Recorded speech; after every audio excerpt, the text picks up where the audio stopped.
Ini adalah topik yang udah terlalu lama aku tunda-tunda hanya karena aku takut untuk ngebahasnya. Karena emang gampang banget salah kalau misalnya ngomongin soal topik ini, yaitu privilege. Dalam kasus ini, kita akan bahas buku Unfair Advantage yang ditulis oleh Ash Ali dan Hasan Kuba. Buku Unfair Advantage ini ngebahas soal bagaimana semua orang itu udah punya apa yang dibutuhkannya untuk berhasil. Buku ini nyebutin unfair advantages apa yang kita punya di 5 area, yaitu money, insight, location and luck, education and expertise, dan status yang dikumpulkan atau digabungkan menjadi Miles Framework. Menurutku, buku ini cukup menarik karena di dunia barat atau di tempat di mana buku ini diterbitkan, yaitu di Inggris, buku ini dilihat sebagai kayak panduan untuk memulai startup karena dia membantu melihat kekuatan-kekuatan masing-masing orang, masing-masing founder, masing-masing startup atau perusahaan rintisan, dan bagaimana kekuatan itu bisa di-leverage untuk membangun bisnis yang berhasil. Tapi yang aku lihat sebagai orang Indonesia, buku ini sangat-sangat menyentuh hati karena daripada melihat unfair advantage ini sebagai sesuatu untuk membuat startup, aku melihatnya sebagai suatu cara baru untuk melihat suatu topik yang sangat hangat diperbincangkan di negaraku, yaitu privilege. Pada akhir video ini, aku harap teman-teman nanti bisa selesai dengan berpikir bahwa ya, hidup tidak adil, tapi kita masih bisa memberikan kontrol terhadap beberapa hal, dan juga teman-teman bakal punya alat untuk menganalisis kira-kira hal-hal apa aja yang bisa dimanfaatkan sesuai dengan situasi dan kondisi masing-masing. Kenapa ngomongin privilege itu penting? Tentu yang jelas adalah dalam masyarakat atau secara umum, kita pengen semua orang itu punya garis start yang sesama mungkin. Kita pengen semua orang tuh punya peluang yang adil untuk mencapai targetnya masing-masing. Tapi ini kalau misalnya kita lihat secara besar, biasanya yang membuat orang merasa lebih termasalah adalah ketika ini sudah menyangkut aspirasi pribadinya. Dulu waktu kecil, waktu SD, kita selalu didorong atau selalu mendengarkan kata-kata kayak misalnya, kamu pasti bisa meraih mimpimu, kamu pasti bisa jadi ini, jadi itu. Kita ditanya mau jadi apa, astronot, ini, itu. Kita diyakinkan bahwa semua apa yang kita impikan itu bisa terwujud. Tapi semakin kita besar, semakin kita menyadari bahwa itu semua hampir omong kosong. Mungkin emang niatnya baik, tapi kenyataannya nggak semua orang itu bisa mewujudkan impiannya. Nggak semua orang hadir dengan kapital atau uang yang bisa mensupport impinya di fase awal. Nggak semua orang lahir di tempat dan waktu yang pas untuk memanfaatkan peluang. Bisa jadi karena agama, ras, atau apapun. Nggak semua orang juga bisa punya peluang yang sama atau dilihat dengan status yang sama dibandingkan dengan orang lainnya. Karena ini aku merasa bahwa kita jadi lebih gampang marah atau kita jadi lebih gampang terasa diserang gitu ketika kita melihat orang lain berhasil. Karena kita sering melihat bahwa harusnya kita bisa ada di posisi si A, si B yang mungkin masuk univ tertentu, atau dia dapat suatu penghargaan semacam apa, atau sekarang posisinya di kehidupan sangat baik. Kita merasa bahwa karena apa yang kita dengar waktu kita tumbuh besar, itu adalah posisi yang seharusnya kita bisa ada di sana. Tapi kenapa kita nggak ada di situ? Bisa jadi karena emang masalah kerja keras atau apapun itu, tapi seringkali ini adalah masalah unfair advantage atau privilege tadi. Buku Unfair Advantage ini menawarkan setidaknya 2 cara baru untuk memandang privilege. Yang pertama, privilege itu relatif. Mungkin privilege ini agak beda dengan kemiskinan, di mana ada yang namanya kemiskinan absolut, di mana kalau misalnya ada seseorang di bawah garis pendapatan harian tertentu, maka itu tergolong miskin secara definisi. Tapi agak susah untuk menemukan hal semacam itu untuk privilege, karena seringkali privilege ini relatif. Dulu aku selalu menolak bahwa diriku adalah seseorang yang privileged, karena rasanya ketika aku dibilang bahwa aku privilege itu kayak semua kerja keras dan apapun yang kulakukan itu nggak berarti, karena ujung-ujungnya keberhasilanku itu karena privilege. Tapi seiring berjalannya waktu, aku sadar bahwa di sini itu banyak benarnya. Memang aku memutuskan untuk menempatkan diriku di tempat-tempat tertentu,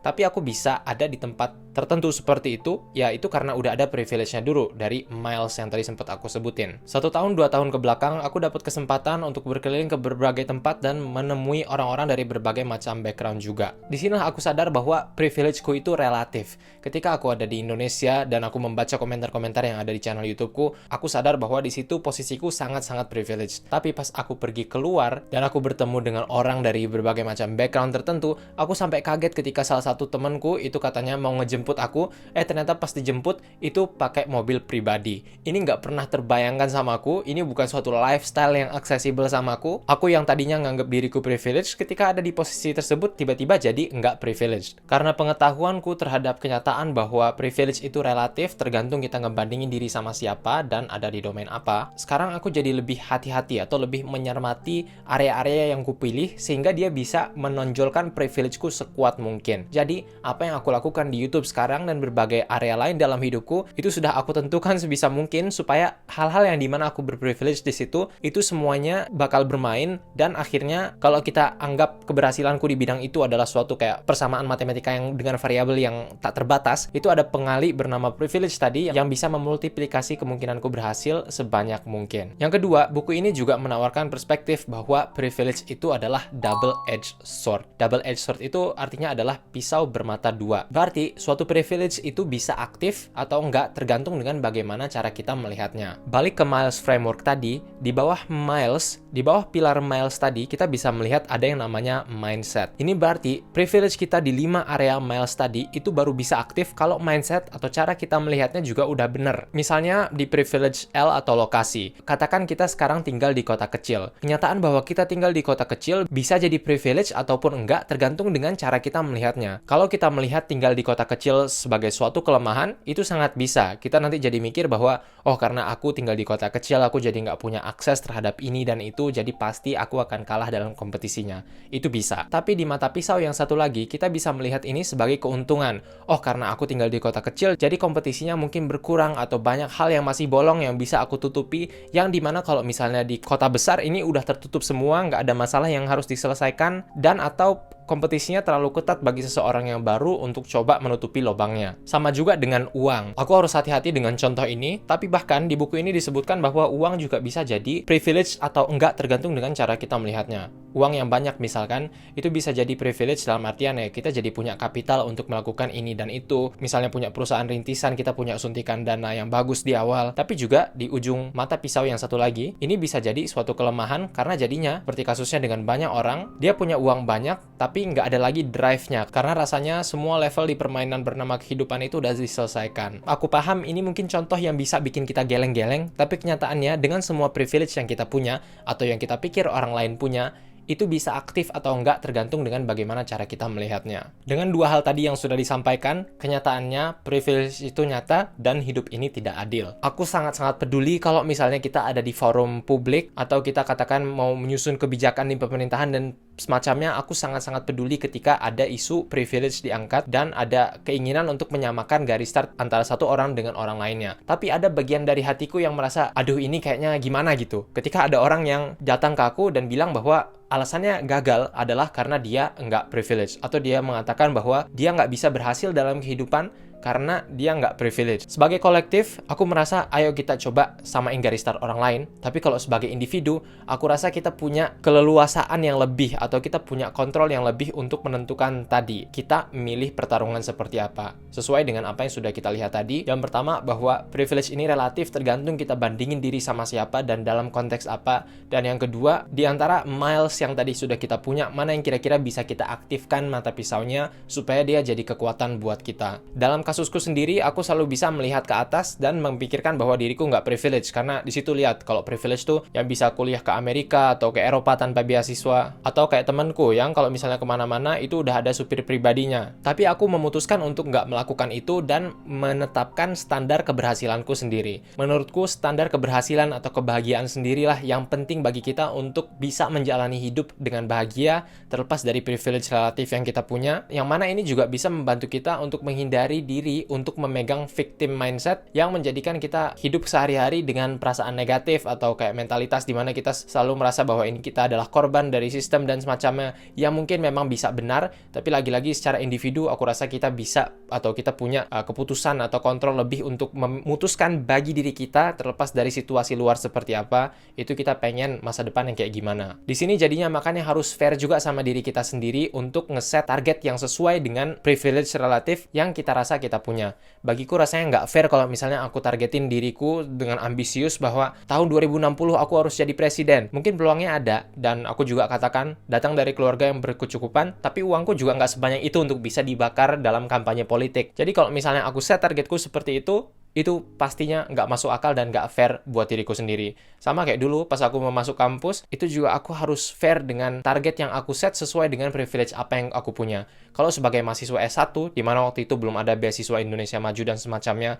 aku set target aku harus kuliah jauh-jauh ke Amerika, nggak peduli ada beasiswa atau nggak, yang penting aku harus masuk dan orang tua aku harus membayar. Itu pasti nggak fair buat diriku sendiri, karena perihal bisa kuliah ke Amerika atau kemanapun, itu nggak cukup hanya soal kerja keras juga, itu juga harus banyak privilege dan faktor X yang bermain. Jadi aku harus set pilihan-pilihan apa sesuai dengan privilege apa yang bermain untukku saat ini, dan waktu itu dikerucutin di kampus-kampus di Indonesia. Setelah aku kuliah dan aku menyadari bahwa semakin berjalannya waktu, Miles frameworkku ada yang semakin kuat dan semakin lemah, baru opsiku semakin meluas dan aku melontarkan dadu selanjutnya untuk coba mengambil resiko di domain A, B, C, D, dan E. Nah, kita sekarang akan coba melihat domain-domain yang mungkin kita bisa punya privilege di situ. Namanya ini adalah Miles Framework yang bisa kita mulai dari M. Money atau uang ini adalah hal yang paling jelas. Hampir semua orang kalau misalnya ngomongin privilege itu mikirnya uang selalu, karena emang ini salah satu unfair advantage yang paling unfair, alias kalau misalnya kita punya M banyak, unfair advantage yang berikutnya itu bisa dibesarin dengan modal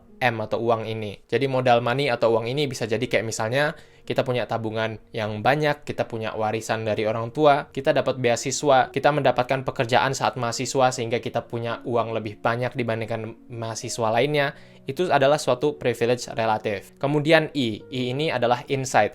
Insight ini bagaimana cara kita melihat suatu masalah atau kreativitas kita dalam menemukan solusi terhadap masalah di suatu area tertentu. Katakan sebagai seorang mahasiswa, aku punya insight terhadap struggle yang dialami banyak orang seumuranku, sehingga muncullah channel YouTube-ku. Atau mungkin ada seseorang yang dulunya merupakan atlet sepak bola terus cedera. Di sini dia punya insight terhadap apa yang dialaminya ketika dia cedera dan bagaimana cara menghindarinya, sehingga habis itu dia menerbitkan agensi coaching melawan cedera untuk para atlet. Dia punya suatu insight atau cara melihat unik di area tertentu yang memberikannya cara berpikir yang beda dengan calon pesaingnya. Terus L yaitu location and luck. Lokasi kita ada di mana? Kita ada di kota besar atau negara kita seperti apa? Kayak misalnya katakan di Uni Emirat Arab, itu kenapa banyak orang pindah ke Dubai? Itu karena ada pajaknya yang nggak dibayarkan, jadi pendapatan bersih orang itu bisa jadi lebih gede. Atau katakan paspor kita dilihat dari sudut tertentu, katakan paspor Singapura itu jauh lebih kuat daripada paspor Indonesia, dan kalau misalnya kita pegang paspor Singapura, mungkin kita bisa bekerja di sana sini dengan lebih bebas, kita bisa masuk negara sana sini dengan lebih bebas. Itu adalah suatu unfair advantage. Dan juga contoh yang tadi ku sebutin soal kota kecil, dengan hidup di kota kecil kita bisa dapat opportunity untuk menyelesaikan masalah-masalah yang mungkin kalau misalnya di kota besar itu udah keburu selesai karena emang banyak kompetisinya. Terus E yaitu education atau expertise. Ini kayak misalnya katakan ada seseorang itu lulusan ITB. Kalau misalnya katakan orang itu lulusan ITB, kemudian dia pengen buat dispenser air, ketika dia menjual dispenser itu dan memberikan tulisan ini adalah dispenser yang sudah diuji di ITB dan IPB, itu adalah suatu unfair advantage yang bisa dimanfaatkannya. Sama kalau misalnya anak SMA yang mau ke kampus,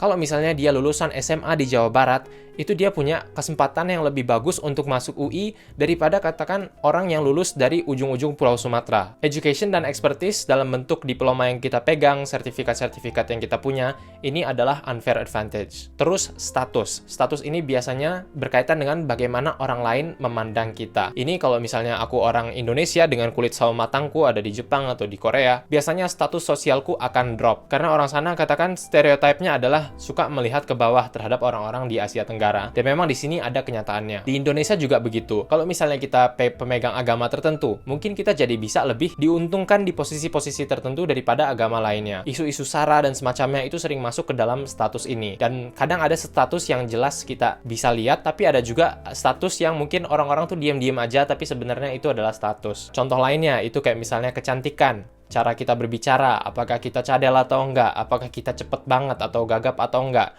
itu semuanya bisa masuk ke status. Dengan pengetahuan kita terhadap Miles Framework ini, kita bisa memilih area-area mana yang menurut kita itu paling kuat, yang bisa menonjolkan privilege kita sebagus mungkin dan bisa kita manfaatkan di persamaan kesuksesan yang sangat panjang tadi sebagai salah satu variabel yang memultiplikasi peluang kita untuk berhasil setinggi mungkin. Menurutku buku ini adalah cara yang bagus untuk menggali topik ini dengan lebih lanjut, tapi intinya ya, privilege itu adalah sesuatu yang nyata dan seringkali itu sangat menyakitkan.